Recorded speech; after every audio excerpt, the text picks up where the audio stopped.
Hello, everyone. For my audience, I have my sister. Okay.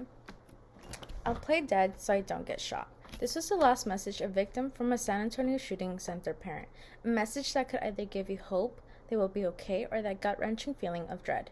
We have a large issue in our hands, and we need a proper solution. In America, we have become desensitized by the amount of mass shootings happening. We hear a new story every day and say, how unfortunate. These events aren't just unfortunate, they're life-changing, traumatic, and devastating. No human being should ever be afraid for their life, especially from a stranger with a gun. In order to know what kind of solutions we can bring to the table, we must address the issues first. Gun violence is the result of easy access to weapons, legal or illegal. According to Amnesty International, in an article on gun violence, they stated the vast majority of gun violence occurs outside of the armed conflict settings. In these situations, there is no provocation. This is where some of the biggest issues come into play. Innocent and unsuspecting citizens are being murdered. Children, fathers, mothers, these innocent people have their lives ripped away from them. Most of these devastating events leave a lasting impact on the victims, their families, and others, both mentally and physically. According to Amnesty International, in an article on gun violence, it states, in 2022, there were 46 mass shootings, more than in any year since 1999. We can only imagine the after effects all those tragedies left on victims. We also make the mistake of not holding the gun industry responsible. A simple background check is no longer enough, especially in the case where the firearms can be purchased with simple qualifications. According to Gold in 2020, in an article in the Journal of the American Academy of Psychiatry and the Law, they state, nevertheless, state laws often have gaps in protection from firearm IPV and IPH.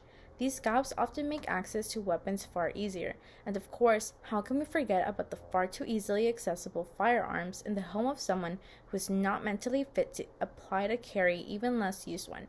I don't mean those with a mental illness, but instead those who lack empathy and respect for other lives. According to Gurgis in 2022, in an article in the Columbia University Department of Psychiatry, he wrote, sensationalized headlines, photographs, and breaking personal information about the shooters, victims, and acts themselves provide the notoriety perpetrators of mass shootings crave and can spark others to carry out similar acts. Mass shootings can occur because of the publicity these people, not fit to carry a weapon, get, giving the perpetrators a chance to think they left their mark on the world. Higher up intervention to decrease mass shootings is what we need. Given that this is such a huge problem, how can we address these issues?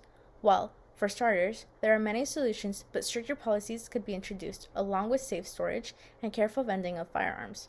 According to Sandy Hook Promise, they state, in almost every documented case of shooters, warning signs were shown. This is why safer storage and cautious vending is a solution, along with stricter policies. By giving us stricter policies, those who wish to become gun owners or have access to such weapons will have a harder time attaining guns, only to make sure they are fit to buy, own, and use a gun. Safer storage would also decrease the chances of someone unfit getting their hands on a gun.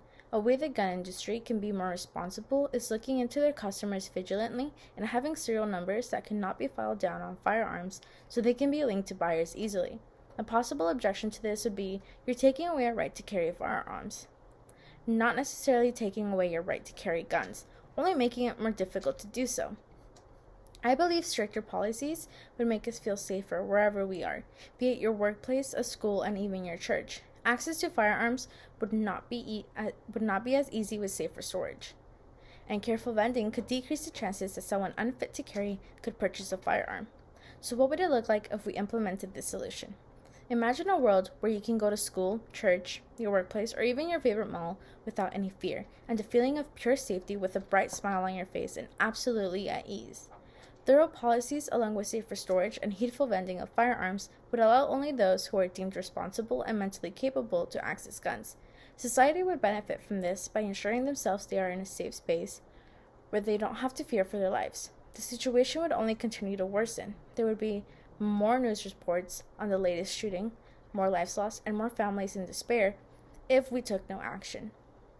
It's obvious that the world would be a better place if we implemented stricter policies, safer storage, and careful vending of firearms. You might be wondering, how can you help the cause? As the audience, what you can do is sign petitions or take a second to call your governor's office. Also, contact your representatives. You can share on social media and ask others to do the same. This action can bring more awareness and further help with solving this large-scale issue. You should take action and voice that you want gun violence to end. You want yourself and others to feel safe while out in public. You should take action because who wants to have an escape plan planned out every time they enter a new building in case such a traumatic event takes place? You could be saving lives by using your voice to speak out. Everyone should feel safe while out in a public setting. Whether it's your workplace, school, church, or any other social setting, you are entitled to feel and be safe wherever you are.